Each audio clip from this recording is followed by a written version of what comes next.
né? Beleza. Bom dia. Hoje é quarta-feira, dia 28 de junho de 2017. Uma estranha sensação de que eu tô esquecendo alguma coisa. Mas deve ser só psicológico. Na verdade, eu estou com muita saudade do meu pitoquinho. E ontem à noite eu cheguei, ele já estava dormindo. E agora eu estou saindo e ele ainda está dormindo. Então, essa talvez seja a sensação de ausência. Bom dia, meus amores. Amo vocês. Até mais tarde. Dia lindo, lindo, lindo. Mais um dia sem chuva. Mais uma manhã que começa um pouquinho gelada.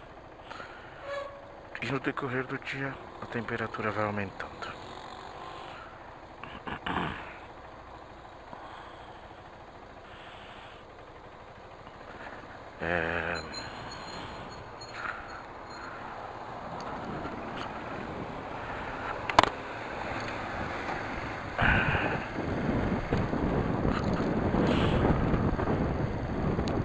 Só para atualizar aí, nosso excelentíssimo figura ilibada, presidente da República, vai servir para continuidade da minha explanação de hoje, dessa manhã.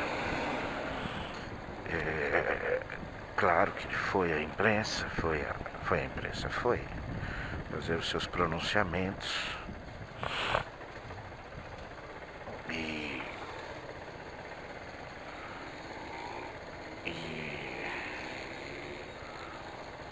na minha opinião, uma postura extremamente prepotente mais do que o normal e ao mesmo tempo, na minha opinião, desastrosa. Mas, enfim, dá a impressão que Michel Temer é um cara que ele pensa que tem capacidade. Alguém deve ter convencido ele de que ele tem capacidade. E ninguém contou pra ele que ele não é um cara muito inteligente. Realmente é isso, cara, é isso. Eu deixo isso muito claro.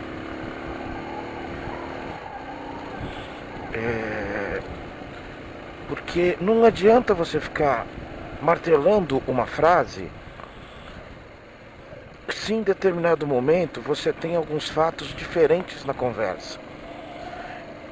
Essa sua frase não vai se tornar verdade por causa disso. Então, o cerne da explicação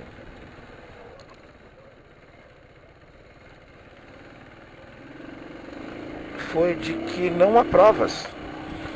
Ele continua batendo nisso, não há provas. E, cara, gravações pessoais dele e gravações do assessor especial íntimo dele ligam a pessoa dele diretamente a todas as acusações. E ele só foi acusado de corrupção passiva. Na minha opinião, é ativa. Sabe por quê? Porque há o benefício dele na conversa. E não é um benefício político, é um benefício financeiro mesmo. Daquela grana que está rolando de um lado para o outro, boa parte dela é para ele. É facilmente inteligível em todas as conversas gravadas e apresentadas ao público. O problema é esse. Isso não está correndo em segredo de justiça. Isso está sendo apresentado ao público o tempo todo. Então, ele pode virar, ficar gritando, esperneando pelado, rebolando, dizendo que não há provas. E até forçar um sorriso. Mas, presidente, há provas. Há provas. Você pode classificar o Joesley como um bandido. A única coisa que você terá razão. Um bandido que age junto com bandidos. Para e de bandidos. E ele só virou bandido depois que a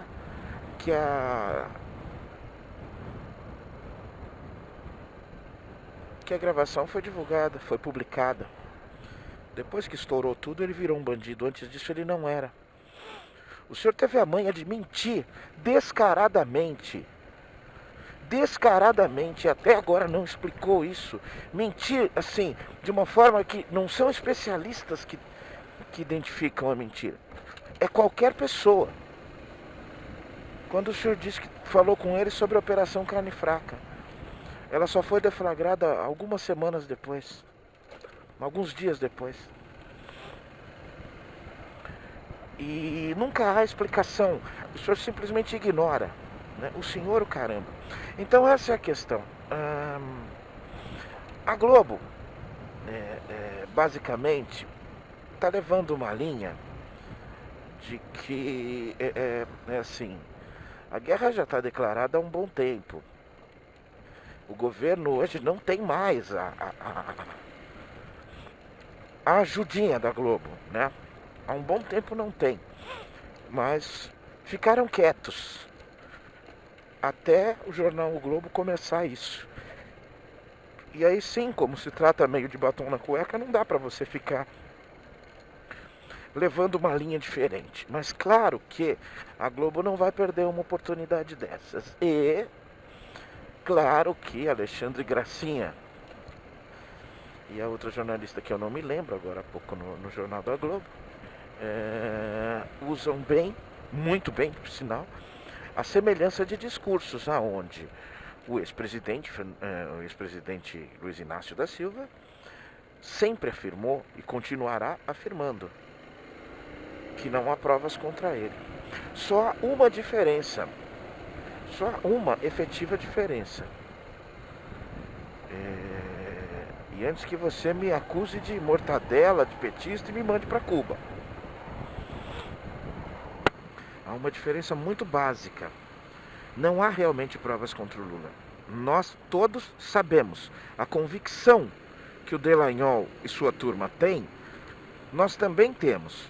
Mas nós e o Dallagnol e a turma dele ter convicção não vai movimentar um processo político. Um processo jurídico. Vai movimentar apenas um processo político.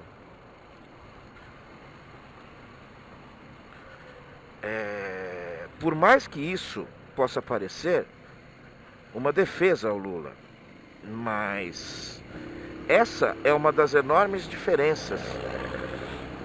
A comparação do Michel Temer com o Luiz Inácio da Silva, ela é absurda também por esse ponto, na minha opinião.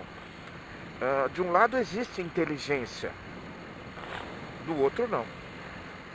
Michel Temer é uma figura intelectualmente atrasada. Deixo isso muito claro, muito claro.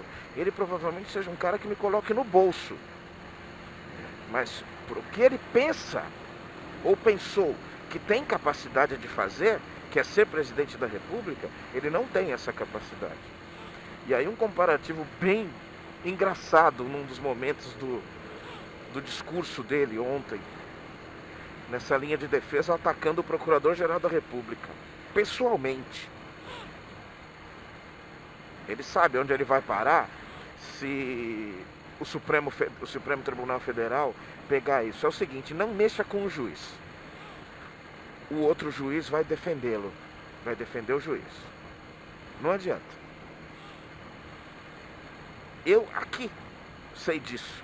Se o nosso presidente da República não sabe, ou talvez ele saiba, mas ele não tem mais o que fazer, né? Ele não tem, ele está sem clima, né? No conceito da palavra, né?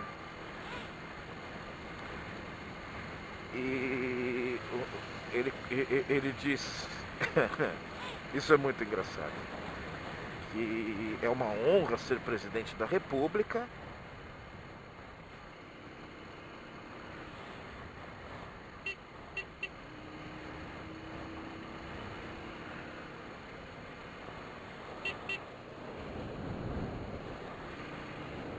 imbecil. Olha essa porra aqui, ó.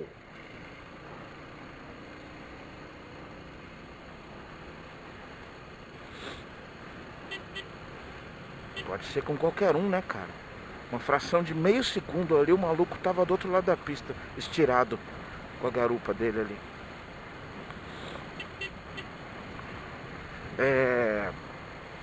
Ele é uma honra ser presidente da República e não sabe como. Ele não sabe como ele acabou sendo presidente da República. Quem o colocou lá, ele não sabe. E aí ele dá a autoria. Foi Deus. E o comparativo é engraçado porque o Sarney, quando assumiu a presidência, após a morte de Tancredo Neves, o avô do Aécio, falou a mesma coisa. Falou, mas não em tom de dúvida, falou em tom de certeza, categórico. Foi Deus quem me colocou aqui. Muito obrigado, José Sarney, por há tanto tempo atrás corroborar com as minhas ideias de negação a esse seu Deus, a esse Deus abraônico. É o Deus que mata um para pôr o outro.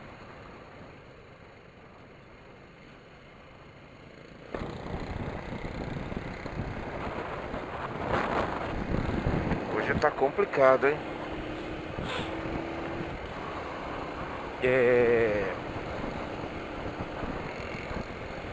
Ao que Alexandre Garcia volta ao estúdio e fala que é muito interessante essa citação de Deus como o autor da façanha e que, claro, que todos devemos temer a Deus.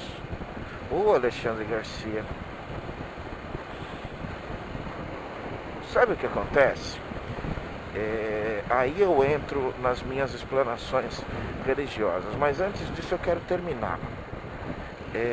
Ao que parece, não está incomodando as pessoas. Não está. Existe um grupelho político, neste momento mais ativo, voltado ao Lula, à defesa do Lula, nas redes sociais. Nesse momento, os outros estão um pouquinho mais calminhos, vamos dizer assim. E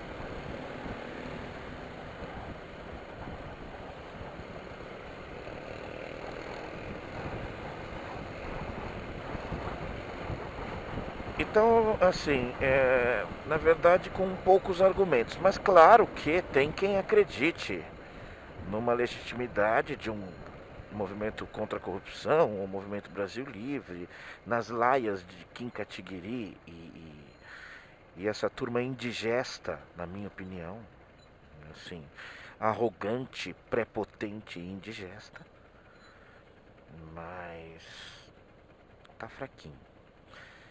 Enfim, não sei se o momento é de desilusão, mas eu sei que o momento é de desleixo mais uma vez.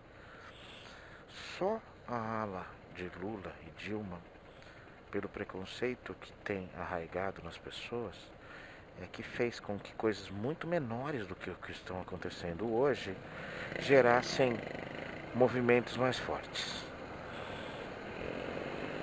gerassem indignação. Fale o que quiser, pra mim não tem problema o que você acha de mim.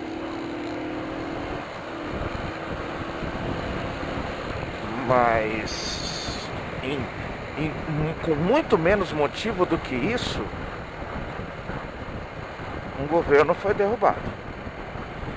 Mas enfim, não me cabe aqui ficar batendo nas pessoas ou acusando apenas por acusar. Para mim é lamentável, né? Mas enfim, essa percepção popular ela é seletiva, né? É a tal da indignação seletiva, né? Mas enfim.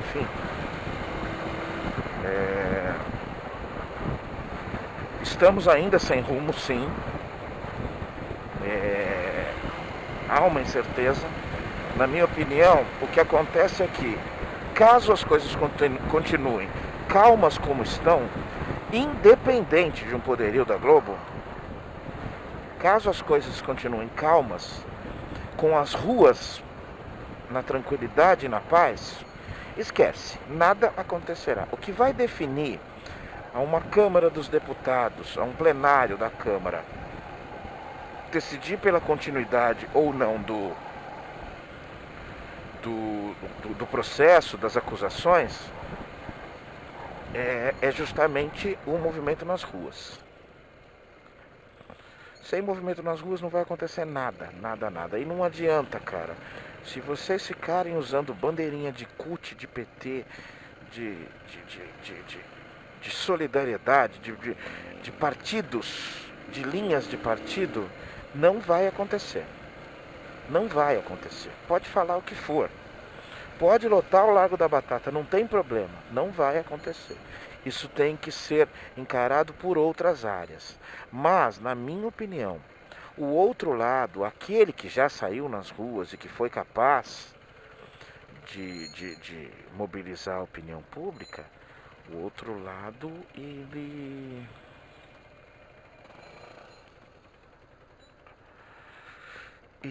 não está disposto. Ou ele está um pouco envergonhado, ou ele está, como poderia dizer, ou ele está com preguiça. Ou ele é aquele cara que agora ele está usando o seguinte argumento: ah, não adianta nada mesmo, isso aí está tudo podre. O engraçado não é ele dizer hoje que está tudo podre. O engraçado é ele ter achado um dia que não estava, que havia uma solução para isso. Mas estamos aprendendo, estamos crescendo. É possível que no meio dessa balbúrdia, dessa podridão, desse fedor, dessa sujeira, é possível que aprendamos alguma coisa, que mudemos os nossos patamares de valores. É possível.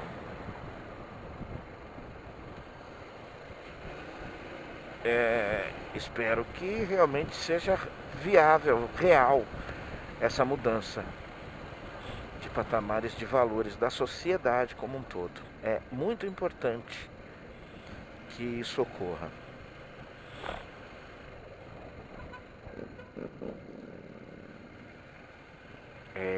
E aí eu vou pegar essa linha que o nosso excelentíssimo presidente... Então, só para terminar, só o movimento popular, só o termômetro da rua é que vai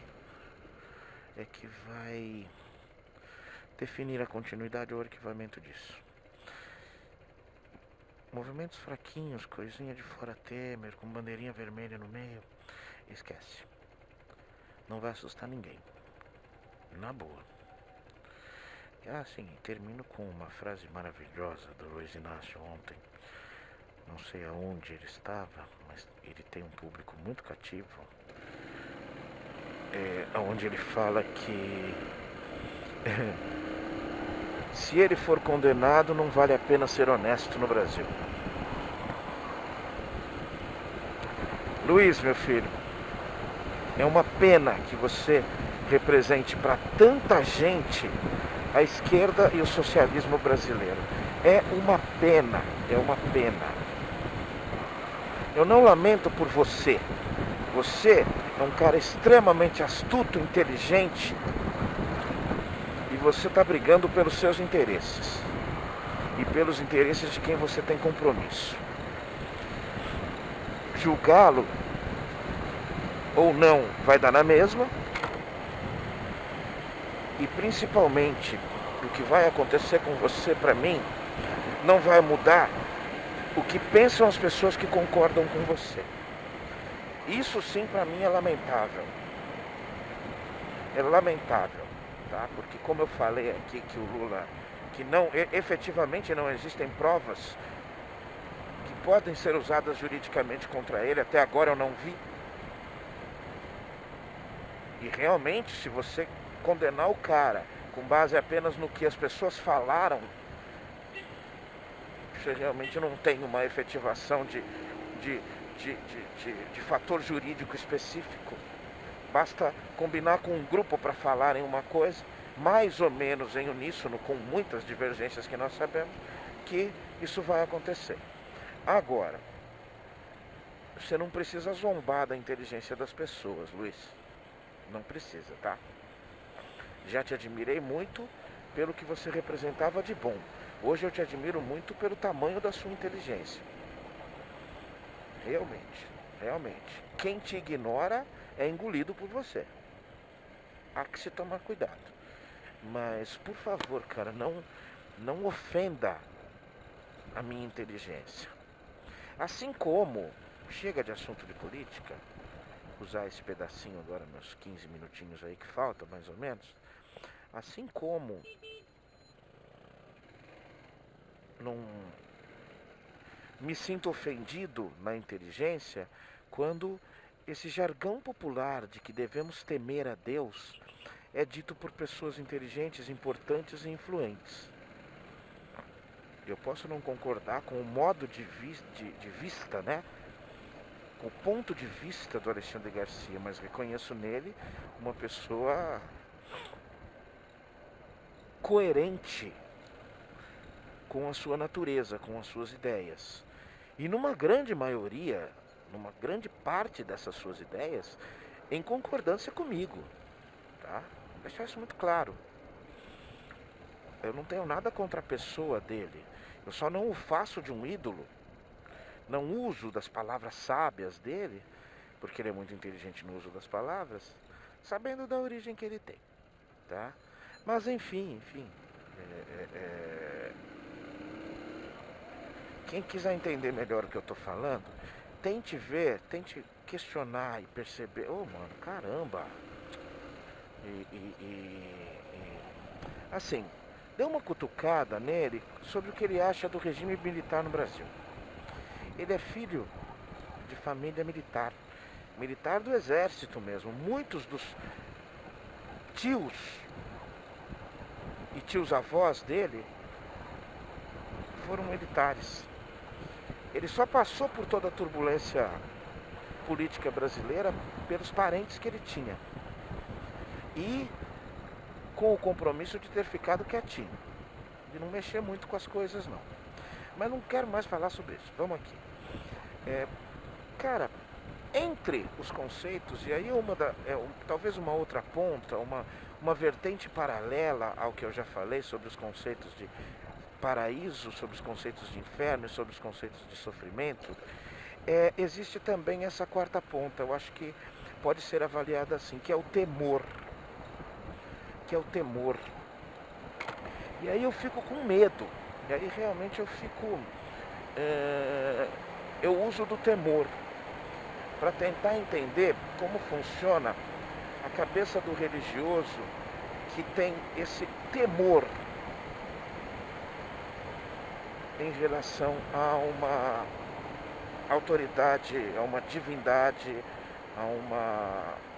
a um ser abstrato de maior poder. Porque temor, efetivamente, é aquela coisa assim, se ele quiser, ele nos destrói. Claro que sim, já foi mostrado isso, não foi? Se você acredita na Bíblia, você efetivamente tem que ter temor. Tem que ter temor. Eu teria. O cara se irritou lá um períodozinho, ele simplesmente matou todo mundo afogado. Eu não quero ficar perguntando sobre... Ele matou crianças também, ele matou animais. Fora os peixes, né? Porque os peixes eles ficaram embaixo d'água, então não houve problema algum com isso, né? Quando a água baixou, eu queria poder saber onde foram enterrados os corpos, né? De todos os mortos do mundo. Ficaram na superfície, né? Aquilo deve ter... O planeta Terra deve ter fedido tanto, né? Naquela época. Para, vai, chega. Desculpa aí. Vamos lá, vamos pro... pro momento mágico aqui. Mas é assim, é mesquinho, é desprezível, é sujo você pintar um Deus de amor e junto com essa pintura de amor você usar as ameaças do poder dele. Porque realmente assim, uma das coisas que mais me ofende nas práticas religiosas são os tipos de pedidos das linhas de tende piedade, tende misericórdia de nós. Eu me ofendo com essa linha de pensamento. Não se trata da gente não ter temor por uma pessoa que nos ama. Para mim é estranho, é estranho amar e temer. É muito estranho, é muito estranho. Agora, as pessoas passam uma vida com essa postura de Senhor, tem de piedade. Meu Deus do céu, meu Deus no pior sentido possível. Que horror o que você faz com seus filhos. Mas claro que para explicar isso melhor, eu não preciso falar essa frase. Eu posso mudar essa frase de sentido. Eu posso mudar a via dessa frase. Meu Deus, o que seus filhos entendem merda de você?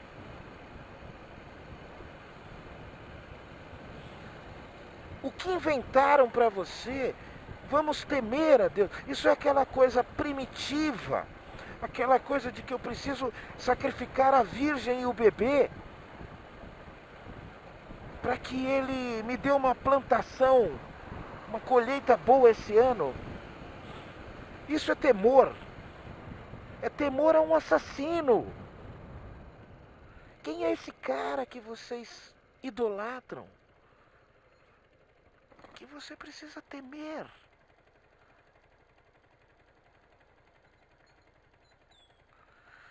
Das maiores práticas,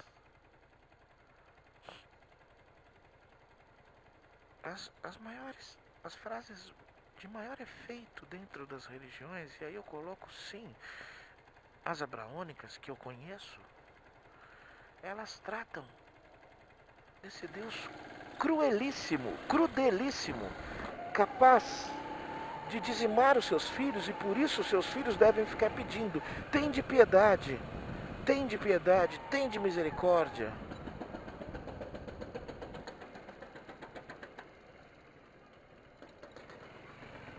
Que pena que esse tipo de conceito, que esse tipo de ideia sobre a divindade existe. Que pena. Porque isso é assustador. Isso é assustador. Quanto mal que as igrejas já fizeram pela prática dos seus ensinamentos, que carregam esta ordem. Se alguma coisa acontece com você, é porque Deus quis, seja ela boa ou má. E já que você precisa sempre pedir piedade e misericórdia dele, quando acontece o mal, você até agradece porque podia ter sido pior. Sempre poderia ter sido pior. Até o fim da nossa existência. Antes disso, sempre poderia ser pior. E é uma pena. O temor a Deus é fruto justamente dessa psicologia torta, que culmina nesse livro sagrado num sacrifício humano horrendo, aceito por um cara. Mano, mas você é ruim, hein? Você foi quase do outro. Minha. Ah, tá, já entendi. Tá olhando pro lado, não tá entendendo bem onde tá. Ai, deixa pra lá. Quase bateu no que tava vindo no outro sentido. Eu lamento profundamente que esse tipo de ideia ainda é tão tranquilamente aceito. Eu lamento profundamente que a fé, que é aquela coisa inexplicável, trave o nosso pensamento num conceito tão simples de entender. Eu não quero um Deus cruel, eu não aceito. Eu não aceito. Ah, e se quando você morrer, você encontrar com ele do outro lado, eu vou falar, você é cruel. Porque se eu já estou fazendo isso, falando isso, o meu destino já está selado, né? E sim, eu precisarei olhar para ele e falar, você é terrível. Você é mau. Mas eu sei que ele não é mau na possibilidade da existência. Eu sei que ele não é mau. Ele só, se existe, é algo incompreensível. Incompreensível.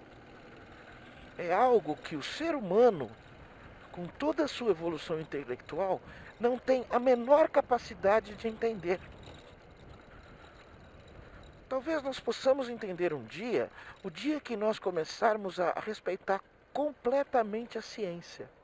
Sabe por quê? Porque fazer um mundo, fazer um planeta, fazer um universo, se há um autor para isso, exige o maior dos inimagináveis conhecimentos científicos e não abstratos, e não imaginários. Os conhecimentos têm que ser concretos. O ser humano sendo capaz de entender como moléculas se juntam, como átomos, prótons, nêutrons, elétrons se juntam formando átomos e átomos se juntam formando substâncias. Como isso acontece, é aí que está a origem das coisas. E aí, se você descobrir isso, você vai descobrir se é possível ter um autor ou não. Putz, cara, consegui explicar de uma forma menos indecente as doideiras que passam na minha cabeça. Consegui. Agora, entre as vertentes da minha não aceitação dessa ideia divina em voga, dessa ideia divina há tanto tempo aceita e não contestada por uma enorme maioria, essa do temor é realmente uma das mais cruéis, uma das mais simples de explicar. Não é possível que você queira me fazer aceitar alguém que é todo amor, que criou o mundo, que me permite isso, aquilo, e que eu devo temer, porque com um estalo de dedo ele destrói tudo. Que pena que você espera isso dele. Que pena. Eu não vou pedir misericórdia a ele. Faça o que quiser. E você também. Um abraço.